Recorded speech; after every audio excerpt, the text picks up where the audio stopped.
කියන්න තියෙන දහසක් කතා නොකියූ බොහෝ දේවල් එක දෙයකින් පෙන්වන්න අවස්ථාව තියෙනවා මේ කලාව ඇතුලේ ඡායාරූපයක් කරා. ඡායාරූප කලාව කියන්නේ හරි සුවිශේෂ කලාවක්. ඒ හරහා ලොකු පරාසයක තියෙන ජීවිතය පිළිබඳ දැක්ම අපිට පුළුල් කරගන්න පුළුවන්කම තියෙනවා.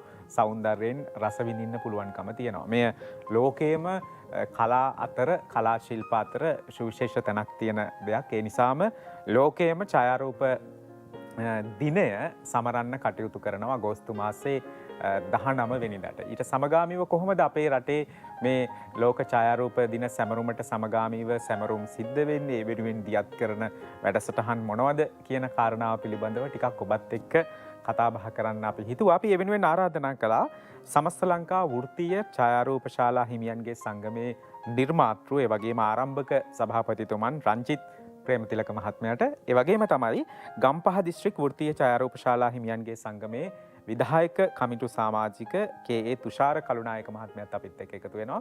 සුබ දැසනක් කියලා දෙන්නවම පිළිගන්නවා. හරි. මම මුලින්ම රංජිත් ප්‍රේමතිලක මහත්මයා වෙත යමු වෙන්න සූදානම්. දැන් ලෝකයේම කලා අංග අතර ඡායාරූප කලාවට සුවිශේෂ ඉඩක් හිමි වෙනවා. එය ඉතාම ඉපැරණි වගේම ඉපැරණි තරමටම යාවත්කාලීන වෙමින් නව ප්‍රවණතාත් එක්ක ගොඩනැගෙන කලාවක් බවට පත් වෙලා තියෙනවා. එහෙම කාලයක අපි ඇයි මේවනි සැමරුමක් සමරන්න ඕනේ? එහි තියෙන කාලීන කාලෝචිත වැදගත්කම් මොකක්ද කියලා අපි කතා කරමු. ඔව්. සමස්ත ලංකා ඡායාරූප ශාලා හිමියන්ගේ සංගමේ සත්කාරක දිස්ත්‍රික්කයක් වන ගම්පහ දිස්ත්‍රික් සංගම මගින් අගෝස්තු 18 වෙනිදා වැලිසර වේවැන් ලේක් හෝටලේදී ලෝක ඡායාරූප දිනය සැමරීමට අපි කටයුතු සූදානම් කරන තියෙන අවස්ථාවක තමයි අපි මේ සාකච්ඡාවට සම්බන්ධ වෙන්නේ. මුලින්ම මම කියන්න කැමති මේ ස්ථානයේ එතකොට 1826 ජෝසප් නිස්පේ මහත්මයා මේ ඡායාරූපය සොයා නොගත්තනම් මේ ස්ථානයේ අද ඉතුරු වෙලා තියෙන ශබ්දය විතරයි. ඡායාරූපයක් නැහැ. හැබැයි ඒ ඡායාරූපය එතුමා ගත්තු නිස්තල ඡායාරූපය අද ඒක ඉදිරියට විකාශනය වෙලා ඇවිල්ලා චංචල ඡායාරූපයක් බවට පත් වෙලා ඒ වගේම මේ ඔබතුමාලා මේ ඉදිරියේ තියෙන මෙවලම් හරහා ඒක විකාශනය වෙලා අද මුළු මේ වැඩසටහන මුළු ලෝකයටම බලන්න පුළුවන් අවස්ථාව උදා වෙලා තියෙනවා. ඒ වගේම මේ ඡායාරූප ශිල්පය යම් යම් අවස්ථාවල නොයෙක් කාරණා සඳහා යොදා ගන්න පුළුවන්. පුද්ගල අනන්‍යතාවය සඳහා, ඒ වගේම අපේ කලාව සඳහා, ඒක නිසා විනෝදාස්වාදය සඳහා, ඒ වගේම අපේ සංස්කෘතිය, ඒ වගේම ඉතිහාසය, මෙවැනි දේවල් ඉදිරියේ ඉන්න පරම්පරාවට බලාගන්න දැකගන්න පුළුවන් ආකාරයට මේ ඡායාරූපය උපයෝගී කරගන්න පුළුවන්. ඒ වගේම ලෝක ඡායාරූප දිනය සඳහන් කරනවා නම් ඉන්දියානු ජාතික ශර්මා මහත්මයා තමයි මේ ඡායාරූපය මුලින්ම ලෝකෙට ඡායාරූප දිනය හඳුන්වලා දුන්නේ. එතකොට ඒ අදපු ඒ හඳුන්වා දුන්නු ඒ ඡායාරූප දිනය සමස්ත ලංකා ඡායාරූප දිනය වශයෙන් අපේ ලංකාවේ සමස්ත ලංකා ඡායාරූප ශාලා හිමියන්ගේ සංගමය වර්ෂ ගණනාවක්ම දිස්ත්‍රික්ක වලින් එකින් එක දිස්ත්‍රික්ක වල පවත්වලා තියෙනවා. මේ 14 වෙනි වතාවට තමයි ගම්පහ දිස්ත්‍රික්කයේ මේක පවත්වන්නේ. එතකොට මේ තුලින් අපිට ඇත්තටම විශාල කාර්යයක් කරනවා වගේම යම්කිසි දෙයක් සිද්ධ වෙනවා. ඒ කියන්නේ අපේ ඡායාරූප ශිල්පීන් අතරේ සුහදතාවය වර්ධනය වෙනවා. එතකොට ඒගොල්ලන්ගේ දැනුම වර්ධනය වෙනවා. ඒ වටගේම විශේෂම කාරණාව වන්නේ මේ ශාස්ත්‍රය වෙනුවෙන් මුලින්ම මේක ආරම්භ කරපු ඒ ඡායාරූපය අද මේ දක්වා ඇවිල්ලා විකාශනය වෙලා ඇවිල්ලා දියුණු වෙලා තාක්ෂණය එකතු වෙලා තියෙන අවස්ථාවක ඒ වෙනුවෙන් කැපවෙච්ච මහන්සි වෙච්ච ඒ අයට කෘතගුණ සලකන්න, ගෞරව කරන්න, උපහාර පවත්වන්න තමයි මේ අපි ලෝක ඡායාරූප දිනය යොදාගන්නේ. ජගත් ඡායාරූප දින සැමරුමට සමගාමීව අපේ රට තුල කොහොමද ඒක සංවිධානය කරන්න කියන කාරණාව අපි කතා කරමින් ඉන්නේ. මෙවර සත්කාරකත්වය ලැබිලා තියෙන්නේ මෙතුමා කිව්වා වගේ ගම්පහ දිස්ත්‍රික්කයට. ඒ නිසාම ගම්පහ දිස්ත්‍රික් වෘත්තීය ඡායාරූප ශාලා හිමියන්ගේ සංගමේ විධායක කමිටු සමාජිකතුමා අපිත් එක්ක ඉන්නවා තුෂාර කලුනායක මහත්මයා. දැන් ඇත්තටම මොනවද මෙවර මේ සැමරුම් දිනයට සමගාමීව සංවිධානය කරන වැඩසටහන් දියත් වෙන කටයුතු මොනවද කියලා අපි පැහැදිලි කරමු.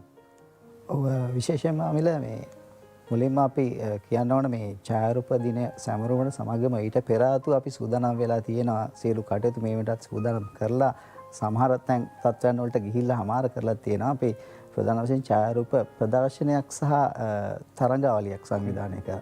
ඒ තරඟය අපි නම් කරේ අර අපේ සභාපතිට සභාපතිතුමා කිව්වා වගේ අපේ මුල්ම ඡායාරූපය අරගත්ත ජෝසප් නෙසපේ මහත්මයාගේ මතකයත් අපිට එකතු කරගන්න ඕන නිසා ඒ ඡායාරූපය අරගෙන මේ අවුරුද්දට අවුරුදු 200කුත් වෙන නිසා අපි මේ ඡායාරූප ප්‍රදර්ශනය සහ තරඟය නම් කරේ නෙසපෝ ෆොටෝවර්ඩ් නෙප්සේ ෆොටෝවර්ඩ් 2026 ගම්පහ කියලා. ඉතින් ගම්පහ කියන කෑල්ල එකතු කරගත්තේ මේවල අපි මේ උත්සවයේ සමරන්නේ ගම්පහ දිස්ත්‍රික්කයේ වෘත්තීය ඡායාරූප ශාලා හිමියන්ගේ සංගමයේ මූලික වෙලා හින්දා. ඉතින් ඒ විදිහට තමයි ඒ ඡායාරූප දින සැමරුමට අපි සූදානම් වෙලා තියෙන්නේ. ඉතින් මේකේ ඔබතුමා කිව්වා දැන් මේ මූලික වටේ තරඟ පවත්වලා දැන් මේක ප්‍රදර්ශනයක් විදියට පවත්වන්න තමයි කටයුතු යොදලා තියෙන්නේ. කවදද කොහෙදීද පැවැත්වෙන්නේ? කොයි ආකාරයේ කාණ්ඩ යටතේද කියලා අපි කියමු. ඔව්. මේක ඇත්තටම සාමාන්‍යයෙන් අපි ගොඩක් දෙනෙක් දන්න ඡායාරූප තරඟවල තියෙන ප්‍රධාන අංශ පහක් අපි යොදාගෙන තියෙනවා. ඇත්තටම හතක් යොදාගෙන තියෙනවා. ප්‍රධාන අපි විවෘත තරඟ අංශ පහක් යොදාගෙන තියෙනවා. ඒ තරඟ අතරින් කල අංශයේ විවෘත කල අංශය කියන්නේ විවෘත කල අංශය සහ මොනෝක්‍රෝම අංශය. ඒත් එක්කම අපි යොදාගෙන තියෙනවා මේකට ආලේඛ්‍ය ඡායාරූප අංශය යොදාගෙන තියෙනවා. ආලේඛ්‍ය ඡායාරූප පෝර්ට්‍රේට් ෆොටෝග්‍රැෆි. ඒත් එක්කම සබාදහම් සහ වනජීවි අංශය. ඒ අංශයේත් wildlife and nature and wildlife කියන අංශය අපි යොදාගෙන තියෙනවා මේ ඡායාරූප තරඟෙට. ඊට අමතරව සංචාරණ ඡායාරූප ලංකාවේ ගොඩාක් ඡායාරූප ශිල්පීන් ඉන්නවා මේ සංචරණය කරලා කොහොම ලස්සන නිර්මාණ අපිට එකතු කරන අය. ඉතින් අපි ඒගොල්ලන්ට අවස්ථාවක් දෙන්න කියලා ට්‍රැවල් ෆොටෝග්‍රැෆිට නැත්නම් සංචාරණ අංශයට වෙනම අංශයක් වෙන් කරලා තියෙනවා.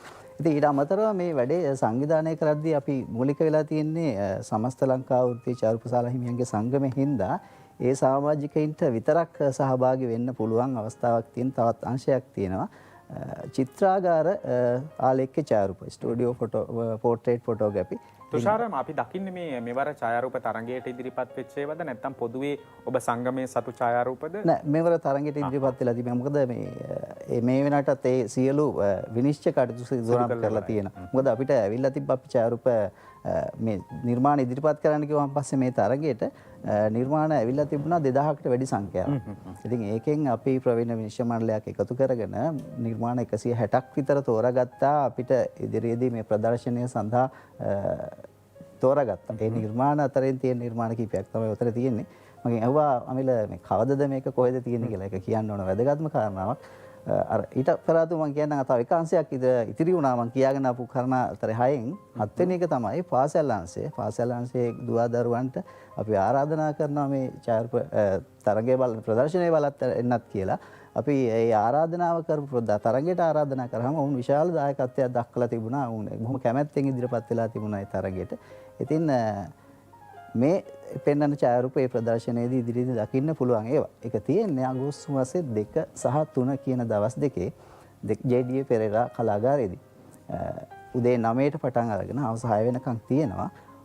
ඡායාරූප තරඟයේ විතර ප්‍රදර්ශනයේ විතරක් නෙමෙයි මෙතට සම්බන්ධ වෙන අපේ ආදරණීය දූල පුතාලට සහ වැඩිහිටි ඕනෑම කෙනෙකුට මේක රස විඳින්න බලන්න පුළුවන් වගේම ප්‍රදර්ශනය බලන්න පුළුවන් වගේම මේ ඡායාරූප ශිල්පයට අදාළ නොඑක් කරුණු කාරණා පිළිබඳව තියෙන මේ වැඩමුළු වගේක් සංවිධානය අපිට පුළුවන් වේවි තවත් මොනවද මෙවර ජගත් ඡායාරූප දින සැමරුමට සමගාමීව සංවිධානය වෙන්නේ ඒ කටයුතු වලට ඔබට කොහොමද සහභාගීත්වය දක්වන්න පුළුවන් කියන කාරණා කතා කරන්න අපි විරාමයක් අරගෙන යමු. ඡායාරූපයක් කියලා කියන්නේ වචන දහසකින් නොකියූ කතාවක්. ඒ වගේම එය ඉතිහාසයේ ලියා තබන සාක්ෂියක්.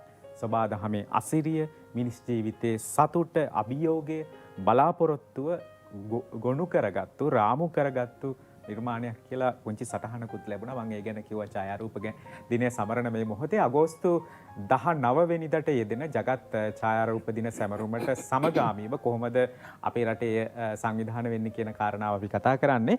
රංජිත් ප්‍රේමතිලක මහත්මයා දැන් සමස්ත ලංකා ඡායාරූප ශාලා හිමියන්ගේ සංගමය ආරම්භ වෙලා මේ වෙද්දිත් කටයුතු කරගෙන යනවා. අපි එහි ආරම්භයත් වර්තමාන තත්ත්වයක් ගැන කෙටියෙන් කතා කරමු. මේ ලංකාවේ මුලින්ම ඡායාරූප සමාගම් බිහි වුණේ. ඊට පස්සේ ටික කාලයක් යනකොට මේක ඡායාරූප ශාලා බවට පත් වුණා. ඒ ශාලාවල වැඩිපුරම ප්‍රමාණයක් කළේ මේ මුලින්ම පටන් ගත්තේ කළුසු ඡායාරූපය. ඊට පස්සේ තමයි පටල පටි වලට ආවේ. ඒ කළුසුදු. ඊට පස්සේ ටික කාලෙකින් ආයෙත් වර්ණ පටල පටි වලට එනවා. ඊට පස්සේ තමයි ඩිජිටල් වලට එන්නේ. ඩිජිටල් තාක්ෂණයට එන්නේ. හැබැයි මේ කාලය තුල අපේ සමස්ත ලංකාවෙම ස්වර්ණමය යුගය තිබුණේ මේ කළුසු ඡායාරූප තියෙන වෙලාවේ. ඊට පස්සේ මේ දිගටම එනකොට අපි රජයට සපයන සියලුම සැපයුම්, ඒ කියන්නේ ජාතික හැඳුනුම්පත, පාස්පෝර්ට් එක, තැපැල්ලයි නිටිය ආදී සියලුම සේවාවන් සැලසුවේ මේ ඡායාරූප ශාලාව වලින්. හැබැයි අපේ අවුරුදු 27ක වැඩි කාලයක් තුල ලංකාවේ ඡායාරූප ශාලා හිමියන්ට සංගමයක් තිබුණේ නැහැ. ඒ අවස්ථාවේදී මෝටර රථ දෙපාර්තමේන්තුව විසින් රජය විසින් රිදුරු බලපත්‍රයේ මෝටර රථ දෙපාර්තමේන්තුවේ සවි කරන ලද කුටියක වෙබ්කැම් එකක් කරහා ගන්න කටයුතු සම්පාදනය කළා දුන්නා. මේ අවස්ථාවේදී අපිට ඇතර මුහුණ දීම සඳහා සංගමයක් නොතිබුණු නිසා අපි ගම්පහ දිස්ත්‍රික්කයේ තමයි විශාල පිරිසක් එකතු කරගෙන බියගම විලෝච් හෝටලයේදී අපි සමස්ත ලංකා වෘත්තීය ඡායාරූප ශාලා හිමියන්ගේ සංගමය පටන් ගත්තා. එතනින් තමයි මම සභාපති වශයෙන් පත් වුණේ. පත් වෙලා අපි සෑහෙන කාලයක් ඇතුළත අපිට තිබුණේ ඇත්තටම අරමුණක් විතරයි. ඒ අරමුණ තිබුණේ මේ කොහොමද අපේ මේ වෘත්තීය අයිතිවාසිකම් ලබා ගන්න කියන. අපි කොහොම හරි ජාතික හැඳුනුම්පත පාස්පෝර්ට් එක යන්නේ ඒ වෘත්තීය අයිතිවාසිකම් ලබා ගත්තා.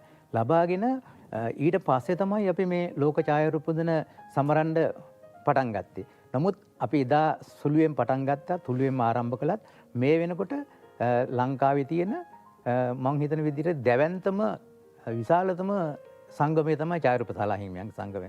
මොකද මෙච්චර පිරිවැයක් වදලා මේ වගේ උත්සවයක් කරන්න පුළුවන් සංගමයක් තියෙනවා නම් මේ සංගමය විතරයි කියලා මම හිතන්නේ. සමාජ සංගම් තියෙන්න පුළුවන්.